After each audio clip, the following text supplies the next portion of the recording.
Hi, everyone. It's Tessa. And Joe. From the Unveiling Paradise podcast.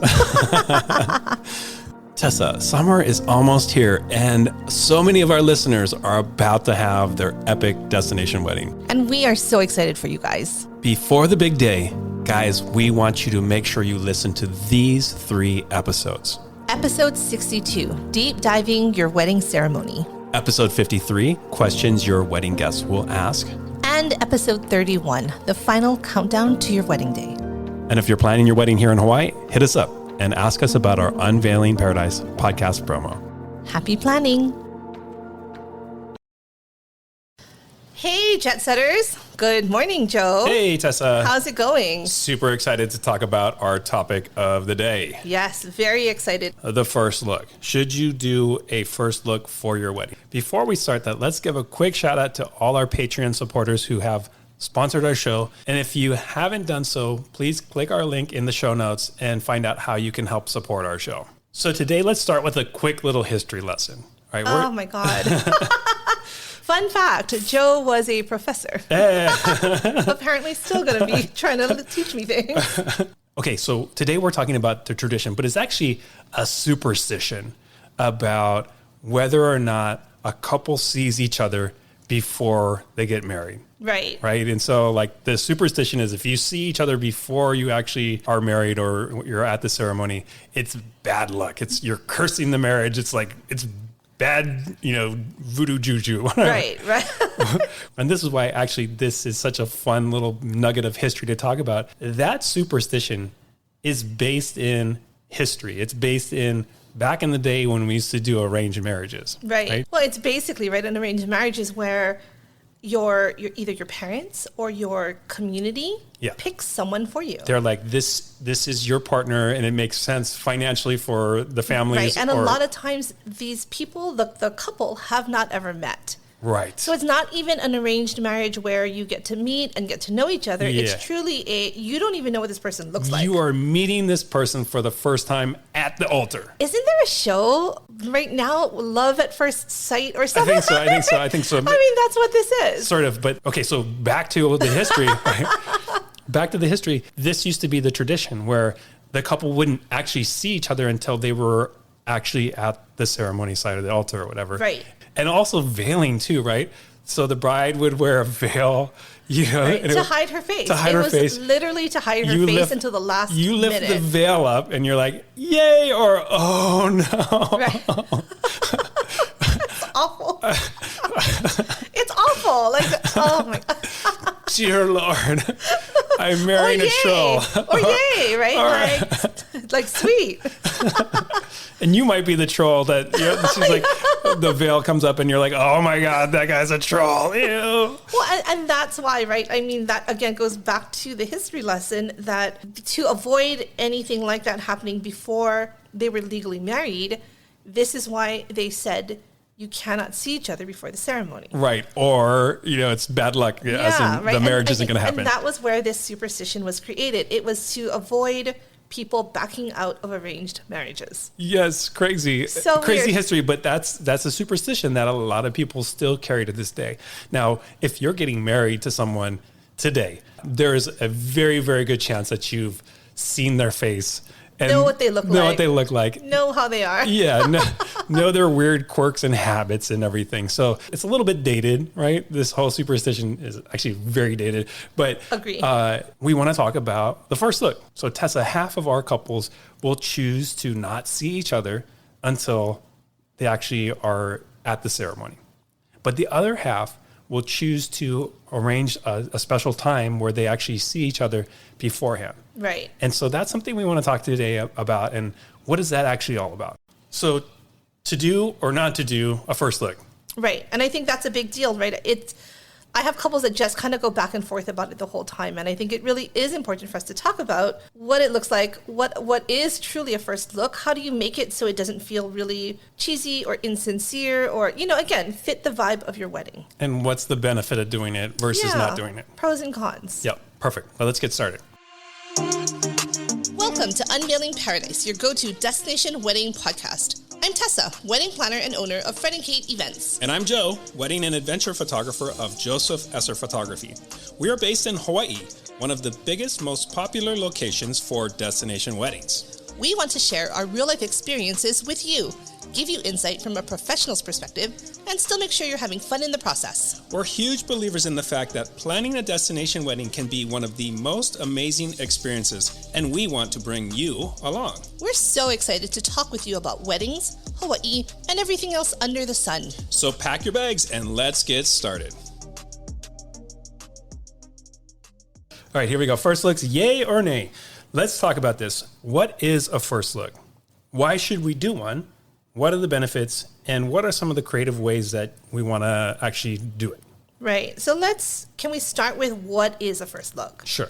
So a first look, we kind of talked about this earlier, but it really is a time where the couple, before the ceremony, has a moment with just the two of them, often with a photographer, videographer, whatnot, and they get to see each other and kind of have that moment together. So traditionally, that moment happens when the bride or groom is walking down the aisle. Literally as they unveil themselves, or they're just walking down and they see each other. And it's a beautiful moment, right? We don't want to undermine that moment is always special. All the production that goes into that moment when they see each other is awesome. Right. And it typically happens at the ceremony. Right. So the first look, you're basically trying to create that moment, right, that you would normally get when you walk down the aisle, you see each other for the first time, and creating that moment beforehand. And right. It just kind of gives you this time where you have the whole production, but it's more private. So instead of all of your guests standing around and watching this moment, it's a lot more intimate. You have just the two of you, maybe some of your close friends or family, but it's just giving you that time to kind of calm your nerves, be together, see each other, and kind of, just soak in the fact that you guys are about to get married. But it's planned and it's organized, right? It's very planned. Yeah. And so a lot of times we do it, with photo or video. And so it's, okay, where can we do it? What is the best place that we can get it? So again, it's still very private. We have, ideally a great view, right? You guys have that place to yourselves. Right. And you want to have traditionally we would be recording that moment at the altar or the ceremony or wherever it is. Right. But you still that's such a special moment. You still want to document that moment. Yeah. Right? And that's why we have, the teams that are kind of doing it, but just somewhere else now. So not at the ceremony. I mean, they're still filming the ceremony, but the first look will happen elsewhere. And that's why, that's an important conversation you should have with your coordinator or your photographer. Are we doing a first look? And making sure that you carve out that time in your day so that you have, you have the ability to do it. But Tessa, why do we always talk about first looks, and why should you even do it in the first place? Right. So there's two big reasons, I think. One of it is it's the emotions of the day, right? To wait until you see your partner walking down the aisle is nerve-wracking. In front of everybody. In front of everyone. Right. And if you have, say, 500 people at your wedding, it's a really big time to have such an emotional moment. Yeah, to be vulnerable in front of everybody. Yeah, and especially if you're an introvert, you're not used to being in front of all these people. It can be a lot, and I think a lot of my more introverted couples like having that first look. It's more private. They can express their emotions. If they cry, they're not crying in front of every single person they know. Mm-hmm. And I think it calms their nerves. And I think that's a big part. It totally is about calming nerves. It's about getting all that nervous energy out, right? So that you guys see each other and you're like, okay, we can do this. We're together in this. It's not Well, all the stress kind of goes away. Yeah. They're like, and it's so cute. I have a lot of couples where once they see each other, they take a deep breath and they're like, anything else can happen and we're good. But before then, they were they're nervous. A ball of nerves. Yeah. Or they'll be texting them the whole time anyway, right. So it's cute. The other part of it is a logistical standpoint. Coming as a wedding planner, it's understanding that depending on what time your sunset is for the day, depending on what time your ceremony is for the day, you're going to be racing against time to get every photo you want before the sun sets. Here in Hawaii, right, in the winter, the sun sets around 6-ish, a little before 6. If your ceremony is at 5 o'clock, for example, you have such a short window of time before the sun goes down. What that means is every photo that you have together will happen between 5 and 5:45. If your ceremony is at 5 and it's 30 minutes, then you have 15 minutes to get every other picture you want. You're in Hawaii. Why wouldn't you take advantage of the sun? And so that is one of our points logistically, right? Is it's not always just the emotional stress, but trying to get everything you want on your wedding day in your timeline requires us sometimes to do pictures beforehand. Right. So if you're jamming out like 100 photos with your family members, Yeah. your guys' couples pictures, your wedding party photo, yeah, exactly. you don't want to try to do that in 15 minutes because that's not going to be fun for anybody. Well, it's not even trying to do that in 15 minutes, but once the ceremony ends, that 15 minutes, what I like to do, and I'm sure you as a photographer you want to take that couple for sunset. Right. Right? And get them. And then at that point, now we've gotten 0 pictures with your family or 0 with your wedding party. Right. So it's not that we can't get them once the sun goes down, but again, coming from being in Hawaii, we want to take advantage of the nature and the beauty outdoors. I totally agree with you. I love to encourage our couples to do first looks for a number of reasons. I think first and foremost, if you think of all the photos that we want to do with your couples and everything, we want to make sure that we have time. We're not rushing through them, and sometimes we'll have these really big shot lists. It might take an hour to go through all the family photos and well, every combination, right? Yeah. Mom, dad, groom. What if you can knock those out before the ceremony? Right. And also just like, if you have a couple that wants to take pictures on the property and go and be, exploring and adventurous, you can do that. But if you're trying to do all of that after the ceremony because you haven't, seen each other and whatnot, then it creates that barrier, for your timeline and everything. I think also, to kind of add to what you're saying is if you're trying to do all those pictures after, and we have the sunlight, so just, taking off the sunset from the table, if you're trying to get the adventure photos of the two of you, family photos, your wedding party photos all after, that period can be a long waiting time for your guests. What are they doing during that time, right? It's a cocktail hour-ish, but for example, a 2-hour cocktail hour is really long if you're trying to take the couple to do pictures everywhere, right? And I think of like my own couples, I want them to be at the cocktail hour. Right. Right. I think it's so much better if because sometimes taking the couple's photos and the wedding party photos takes time. You don't want to rush it. You want to make sure you have all those pictures. You don't want to just miss out on that opportunity to have that time with your photographer. Most of our couples want to be at their wedding. They want to be present at their wedding, right? They want to jump into the cocktail hour. And if they're not able to do that because they're taking pictures, then they're not really able to enjoy their wedding day the way they could. Well, they're so removed from their wedding because all of their guests are doing something else and they're trying to go through all of these pictures because there's so little time to get them. Yeah. Have you ever been to a wedding before where you're a guest at the wedding? You're not even working the wedding. You're the guest. Ceremony's over. And then the bride and groom are gone for an hour and a half or 2 hours. Or longer. And you're like, I flew in for this wedding.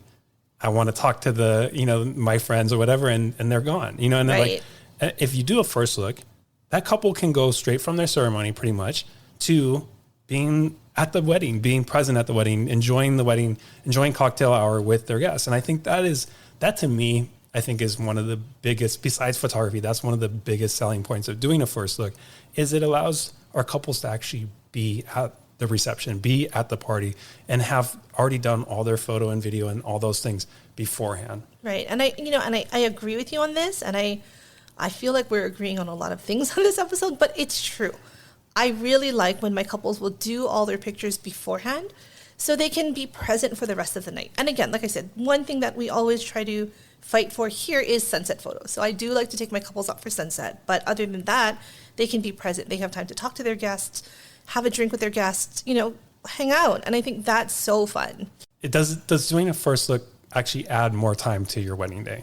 I think so. So for me, I think sometimes that can be a con where it lengthens your day, right? Because you have to do a lot of these pictures beforehand that you would have done during your cocktail hour. Right. And so it can be longer. If you like to sleep in, you may have to wake up a little earlier. If it's a long day, right, then all of a sudden you are now having to add an extra time onto an already long day. Right. I think it does add, and of course that adds an additional cost, right? Yeah, having your photo and video to be there earlier. It also requires, and this is an important point, if you're doing family photos beforehand, it requires your family to be there on time and early.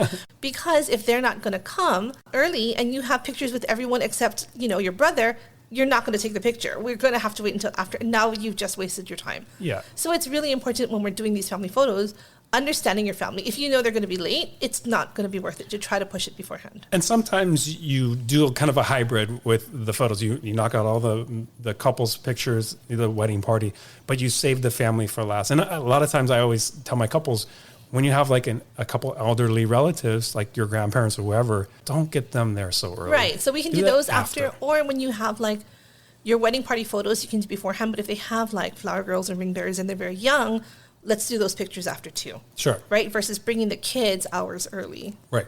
Especially the young ones. Let's talk about why you shouldn't do a first look. Okay. Right. Even though that's stupid. And we have, wait a minute. We have couples that say, you know, I get it. I get, like, you know, logistically it makes sense and all this stuff, but they'll say, you know, they want that moment where they see each other and there's that big entrance and there's that, you know, anticipation and everybody is sharing that experience together and they want that. And that's important to them. Right. What do you say to them? I mean, other than the fact that it's based off an arranged marriage, I mean, you know, fine, we'll work it out. We'll make it work. It's such a big moment, though, such a big statement. You know, it's like boom. I guess. You know? I mean, okay, fine. Assuming they don't want to do a first look, I think it's really important to, again, going back to logistics, just looking at what the day will look like, right? Yep. What is that going to look like for your timeline? How do we still make sure that we make that happen? Because a lot of it is kind of tweaking your photo list, making sure that we can get some pictures with just one partner and their wedding party, the other partner, but not see each other. You know, as we kind of cross the halls, make sure that they're kind of somewhere else. Sure. So just prepping, right? Prepping where everybody is to make sure that we're not running into each other and then ruining that vision of what they want for their ceremony. Sometimes our couples don't want to be at the cocktail hour, right? Yeah. You know, so that's fine with them. Or it's not even that they don't want to be at the cocktail hour, but they will prioritize the first look or not seeing each other and understanding them because they're not seeing each other. Here we have to do the photos now, and they're okay with that. Let me say one more thing about why I think you shouldn't do a first look. Of course. You can say it, but I can't stop you.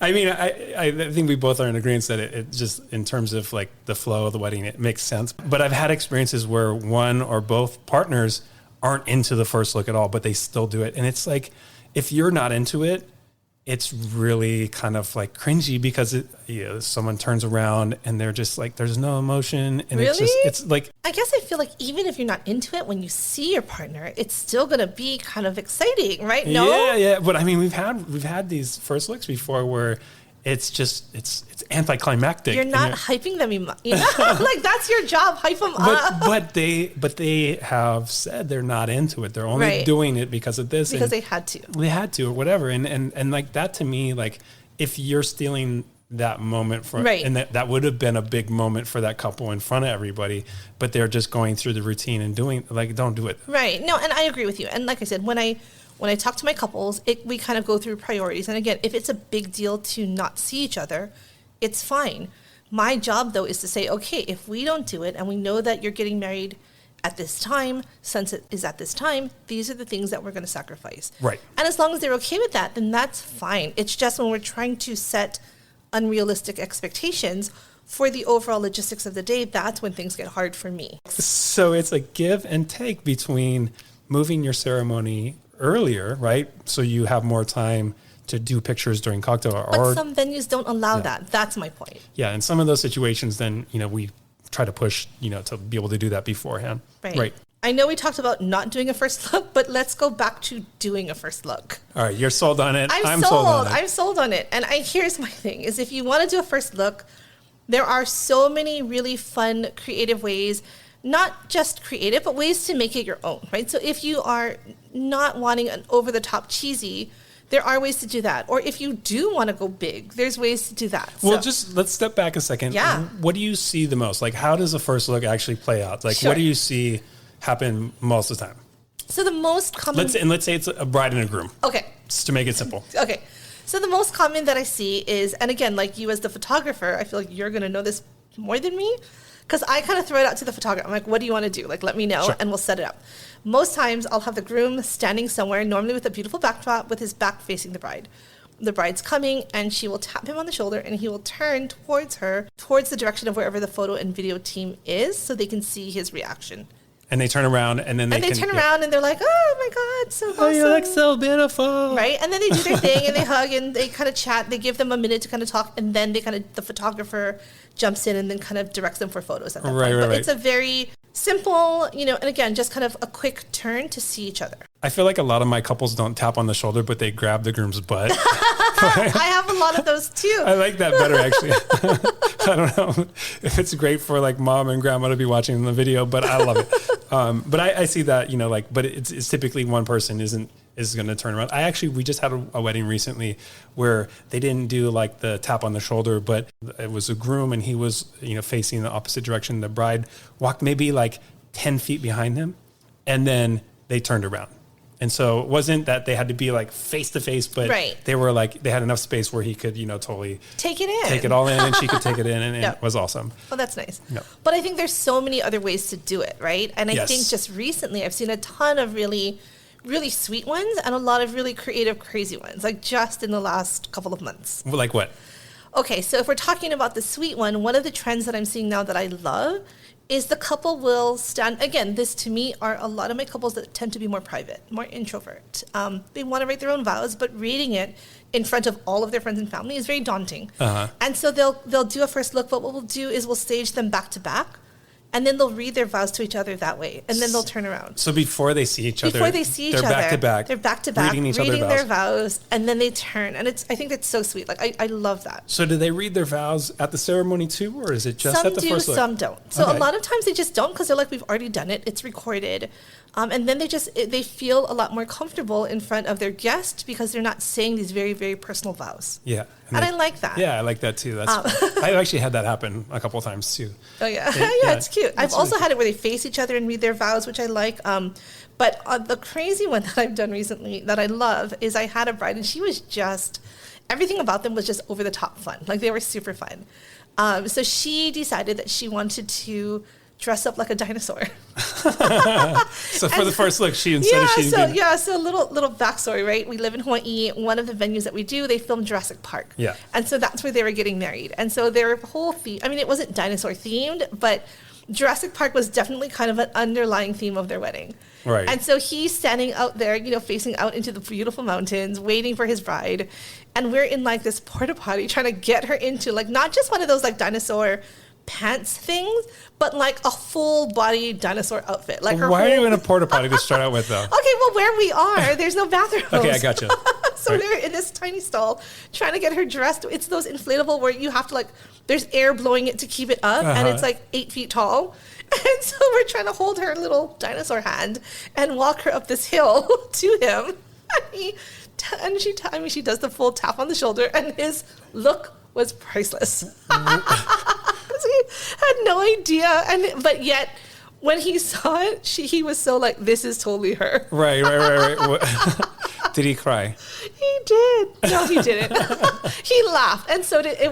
It was just so funny. Right. And the crazy thing is, this is not the first bride I've had dressed as a dinosaur. There you go. It's a trend. It's the new tradition. It's so funny. If you want 7 years of luck, dress up as a dinosaur. For your first look. The one that we see a lot, and I love it every single time. First look is a moment, and every couple has a total different chemistry and relationship. And some of our couples are just so goofy, and that is exactly the way that the first look should be. And some of our couples are so emotional or have so much like so many jitters that they're going to have a different experience. But the funny ones are always like... You love those goofy couples like that, right? Yeah, I totally do. And we had one, it's like the best man or one of like, the groom's friends dresses up in like a gown, right? Right, I know. I've and seen so those. we had one where it was this, big, heavy set, red beard dude who he found like this, dress at Salvation Army or whatever. He can't even fit in the thing. Like his butt is hanging out of this thing. And, he does this tap on the shoulder. And it was the best part was when the groom doesn't know and he's expecting his bride.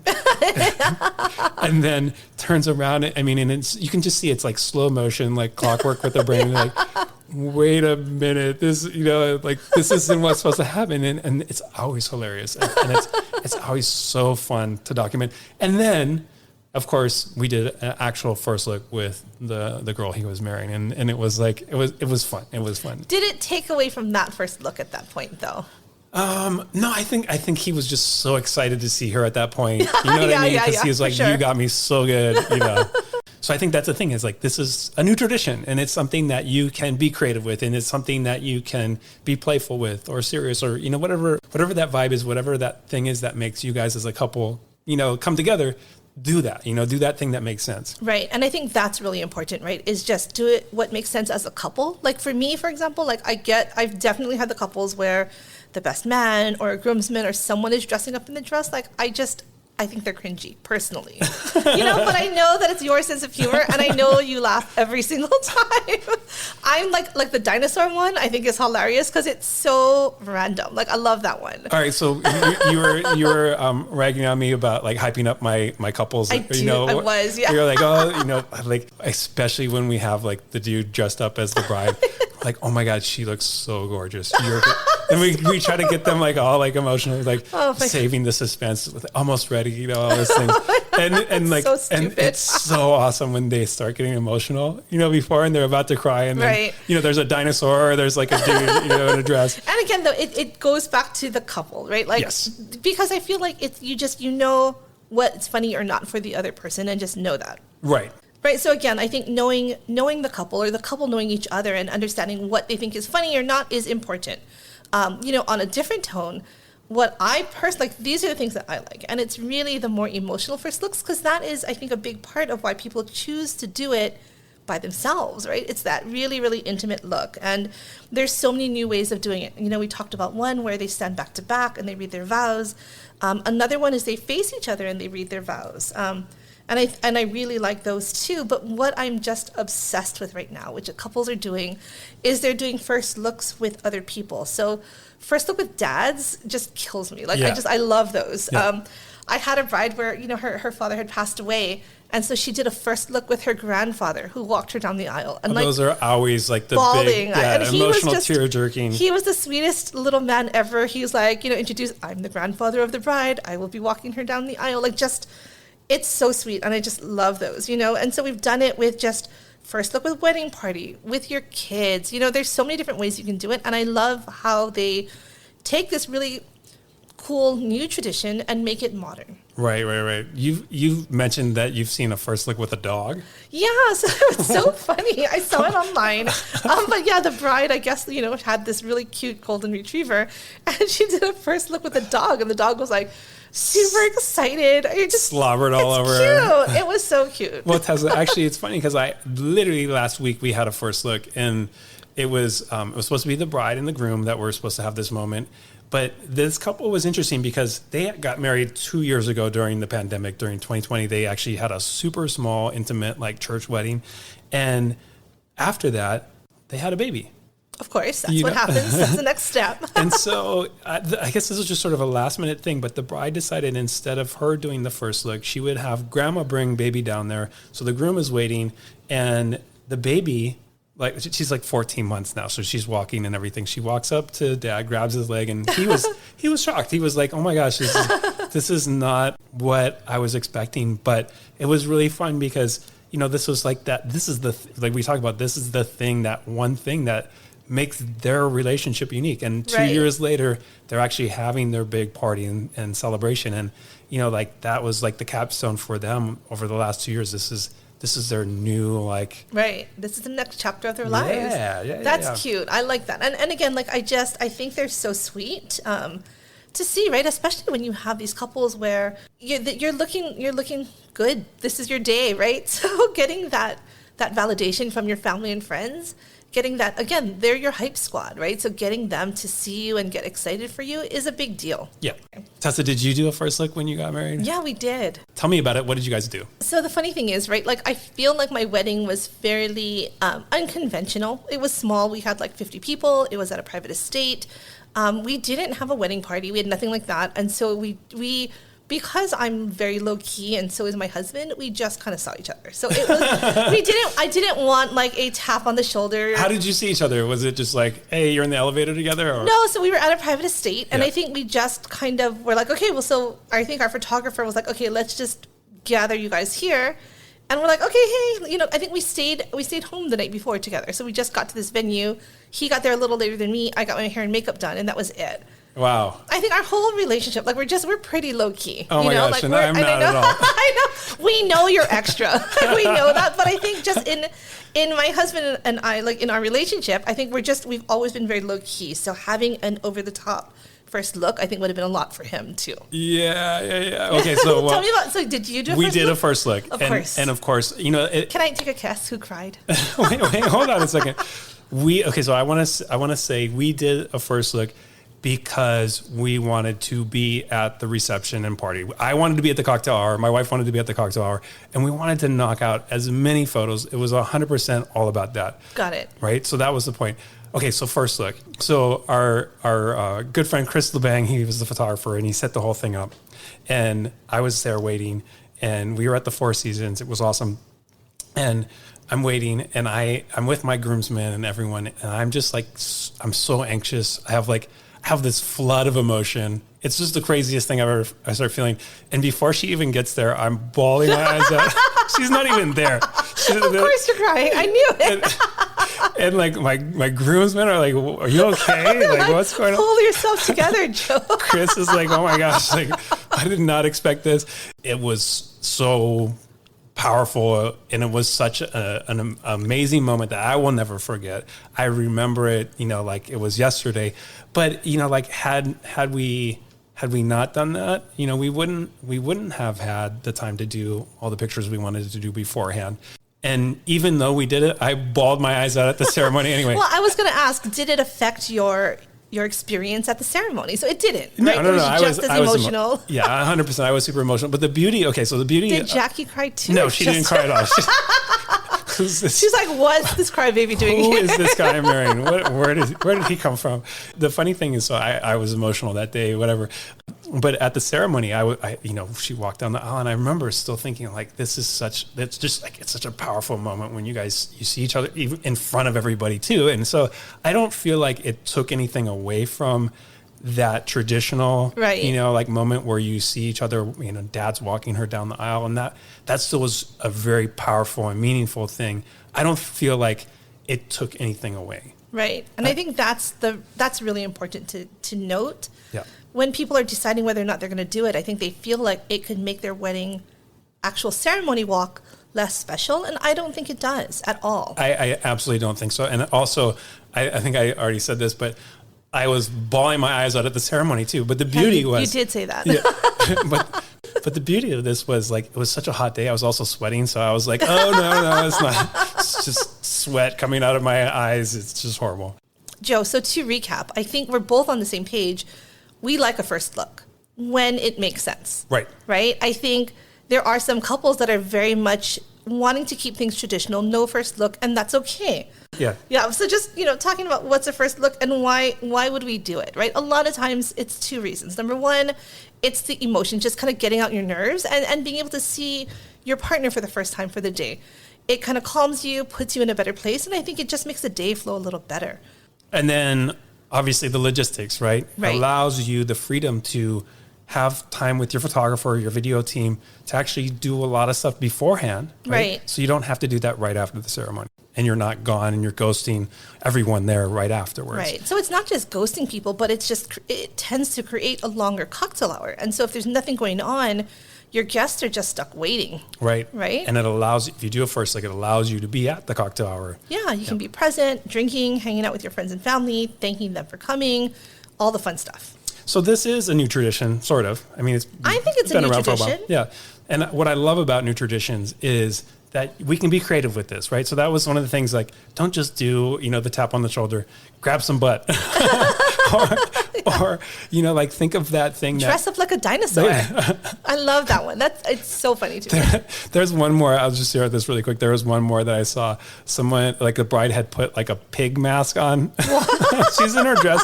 She's all there, but she wore a pig mask. And so, like, he turned around and I was like, that is just, I don't know what I would think. I would be scared. I think I did see you. I think you sent that to me and I got confused what that was.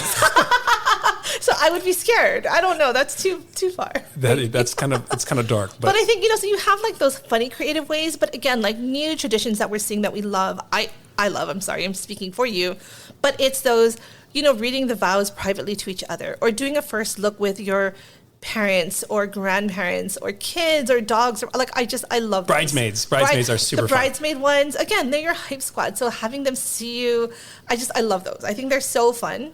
All right. And then again, if you don't do a first look, you choose not to do a first look, just keeping in mind some of those logistical elements, making sure that you have time, between the cocktail hour and sunset, and trying to jam that into a 15-minute timeline and getting stressed out and really frustrated by that process. Right. And I think the one thing that I always tell couples is the one thing that we cannot change throughout the day is sunset. Right. And you can't stop the sun from setting. And that is, once it's dark for photography, you lose all the beauty around you. Right. Well, we hope that was helpful, and we're interested to see what your thoughts are. Are you doing a first look? Are you not doing a first look? Why or why not? Yeah, definitely let us know. I'm a big believer in first look because coming from a logistics standpoint, I think it just makes the day feel smoother. But on an emotional standpoint, I totally understand why people don't want to do it. So we'd love to hear what you think.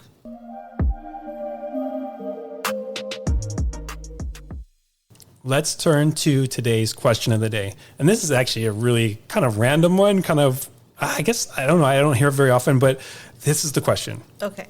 Random. You ready for random? I'm ready for random. And listen, any questions that people send me, I take. Boom, it's here. So let's All right, do it. so here we go. From our listener. I know this is going to be unpopular, but I don't want to have a wedding party. Is that okay? So a wedding party, I guess, would be like bridesmaids, groomsmen, your entourage, right? Right, your hype squad. Right. So I don't want to have a wedding party. What do you think, Tessa? So for me, I guess if you don't want to have a wedding party, first, I guess why, right? Like, why don't you want to? Is it just that maybe you don't have friends? Then don't have a wedding. If you don't have a wedding party, I don't think it's the end of the world. I think there are pros and cons to having a wedding party. What are the pros and cons? Yeah. Okay. So I think the pros are obviously you have that built-in hype squad. They're there to kind of keep you hyped and excited, and they're there throughout the planning process. They're kind of your default. I forgot, one of my clients just called it a brain trust. Yeah. So they were kind of going through all the questions and the thoughts and like, what do you think about this dress? What do you like? What about bridesmaid dresses, flowers? And so you kind of have that built-in team of people, to kind of bounce ideas off of.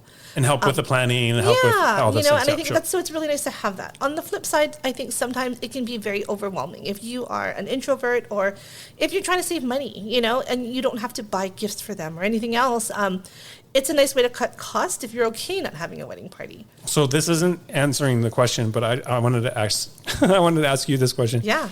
Is the couple responsible for paying for bridesmaids dresses or, tuxedo rentals? Is that something? So that's a funny question. And so basically, again, we're based in Hawaii. And in Hawaii, the tradition is that you pay for everything. Okay. Right? We're very generous with our money here, apparently. So we will pay for dresses, hair and makeup, flowers, tuxedo rentals, everything. Your jewelry, all of that. Is that not the case on the But I mainland, think most other places you don't. So it's an expense on your wedding party. So it's asking them. But with that said, you still have an expectation of paying for a gift for them. Often you'll pay for their flowers or something like that. So there are still additional costs in having a wedding party. To answer the question, that would be my question again, would be why, right? So that following exactly what you're saying, why wouldn't you want to? And maybe that is the answer. Maybe it's a cost. Maybe you don't have any really close friends that you want to, spend the day with. I don't know. Right. The other thing that I would add to my answer would be, I think it's really nice to have a wedding entourage or wedding party or whatever it is, just for some of like the getting ready things. So like if you're getting into the dress, you need somebody to help you zip it or unbutton it. If it's not your maid of honor, it's often me. Well, if it's not, me. But if it's not your maid of honor, who is it then? Is it mom? Is it the groom's mom? I think just that one part of the day, you do need some help. And I think that's like from my standpoint as a photographer, I think that's probably one point where it's really important to have somebody with you. But it doesn't have to be necessarily a wedding party. It can be your best friend, not in a wedding party. Sure. Or your mom, or again, your wedding planner, or your photographer if you have to. It doesn't have to be a formal wedding party person, designated person to do that. Yeah. Right? It can be anyone. What if you have too many friends and it's just like you can't choose between? Yeah. And so it's funny because I think that's why my wedding was small and I ended up having no wedding party because You have too many friends. I'm super popular. I can't help it. Calm down. Calm down. I don't have any friends. Well, my 5 friends are listening. I'm hoping. You are popular. Everybody knows you're popular. Everybody loves you. I'm not, but it was that having to make a decision of who I'd have or how big my wedding party would be. Yeah. It was just too much for me. Like, I just wanted to keep it small. And that's why I chose not to have a wedding party. I'm also curious. I wonder if we can find out if this listener is a guy or a girl. That's a good question. You know what I mean? Because sometimes I feel like yeah. some guys are like, this is so stupid. Right. And some... Well, and you almost dig deeper in this question now. Is he asking... Or she. Well, no, I'm saying specifically if he doesn't want one and maybe his partner does. So, like, can he not have a bridal party or a wedding party and she or he does? Oh my gosh, this is so much. We're taking it too deep. So much. And then we're going to do another episode instead just on this. Wait, let me get one more weird part of this thing in. So what if he has like 5 great friends and the bride has 4? Like, what do you do? I love uneven wedding parties. You do? Okay. And it's funny because there are certain groups, there's certain schools, from Hawaii. The guys will always have like 10 groomsmen. Like their friends have grown up together. And it's often way bigger than the other party. Always. You know what? Something crazy. And I've seen this once or twice in my career as a photographer. Some Polynesian weddings. Yeah. They'll have, the bridal party will be however old the bride is. Oh, what? And like 25 groomsmen and 20. I mean, you've seen these. I mean, it's like 50 people. It's how just, do you get them all insane. in one picture? Yeah, and how do you get the same like outfits for you? You gotta order that all in advance. Yeah. Anyway, I don't even know if we answered this question. Random. This is my thought. I say it's okay if you don't want to have a wedding party. Don't have a wedding party. And I say that's my final answer. Designate somebody to help you. Get ready, and it doesn't have. I agree. You don't have to. Don't do it. So we agree. We're on the same page. Yes. Today Yay. for once. All right, it's official. We've agreed. All right. Well, and that's it for this week's episode. Yay. Yay. If you have any questions for us, again, as always, please send them our way, and we would love to talk about them on our next upcoming episode. And don't forget that we now have Patreon. Yes. So we want to thank all of our supporters. That is how we're going to grow our podcast. If you need to take a first look at our Patreon page, please do. It's in our show notes. Thanks again, you guys. We're so thankful for everyone who has supported us so far, who is listening, following, subscribing. Please keep doing it, and we will meet you back here soon. Thanks for listening to another episode of Unveiling Paradise. If you enjoy our show, please follow us and rate us on Spotify or wherever you listen to podcasts. It would really mean a lot. And don't forget to also get on our mailing list and follow us on Instagram. Just do it already. Until next time, this is Tessa. And this is Joe. And don't forget, your happily ever after is just a plane ride away.